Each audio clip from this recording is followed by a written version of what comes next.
Chapter 1641. Lucy followed the Richard family into the restaurant with resentment towards Mrs. Richard. Mrs. Richard sat down directly on the main seat of the dining table and glanced at Lucy's cooked food. She frowned dissatisfiedly and said, "Why are all home-cooked dishes? I don't have any hard dishes. Don't know I'm old. Do you not need to replenish your body?" Lucy said with a bit of a grieved tone, "Mom, you can't blame me for this. The money in the family is yours. I only have a few hundred in total. How can I afford to buy a lot of big fish and meat?" Mrs. Richard coldly snorted, "I know you can find a reason. You can buy a chicken for a few hundred, right? A local chicken is only $100, can't you afford it?" Lucy was very angry and said, "Mom, 5 people in the family eat, you don't pay me living expenses. I am also a clever woman who can't cook without rice. There is still pork in this meal today, and I might not even be able to eat meat for the next meal." Mrs. Richard glared at her, "The living expenses are okay, but you have to be reimbursed. In the future, you will go to a regular supermarket to buy food and come to me for reimbursement with the receipt." Lucy knew that the old lady was really afraid of getting her money used elsewhere. Lucy felt a little disgusted when she thought that she might have to buy vegetables for hundreds every day and reconcile the reimbursement with the old lady.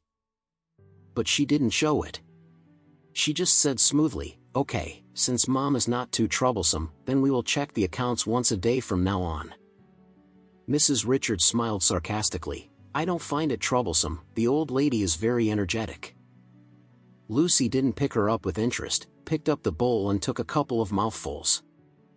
Olivia next to her was flipping her phone while sipping her food, and then said to Mrs. Richard, "Grandma, can I apply for an image fee with you?"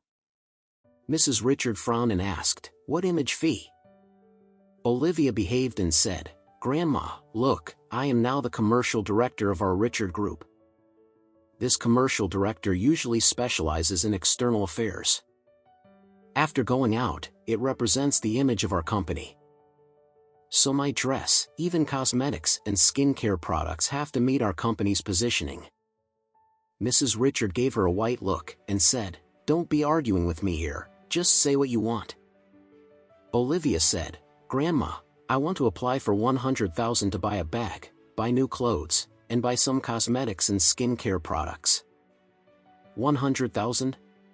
Mrs. Richard coldly snorted, "Do you really think our family's money was brought by the wind?" Olivia said aggrievedly, "Grandma, didn't Mr. Fury give us tens of millions? The funds in the company's account are also quite abundant. 100,000 is nothing to us." Mrs. Richard said angrily, "Isn't that what? I tell you, money is because you always think that 100,000 is nothing, 200,000 is nothing, and even 1 million is not much. Little by little, we defeated the Richard Group. So from now on, we must seize this opportunity of rebirth from the ashes, and we must not make any mistakes we made before." Olivia was also a little unhappy, and muttered with a little emotion, "After so long and hard days, I don't even have a decent set of cosmetics now, so I will go out to discuss business and cooperation in such a disheveled manner. I'm sorry for the reputation of our Richard Group. Besides, my bags were sold cheaply for the sake of food etc. and now I don't even have a good bag. Wouldn't I be laughed at when I go out?" Mrs. Richard waved her hand impatiently, "Okay, don't come to this set with me. The bag problem will be solved. Just buy a fake one. Buy a fake Hermes. Wouldn't it be worthwhile to carry it out?"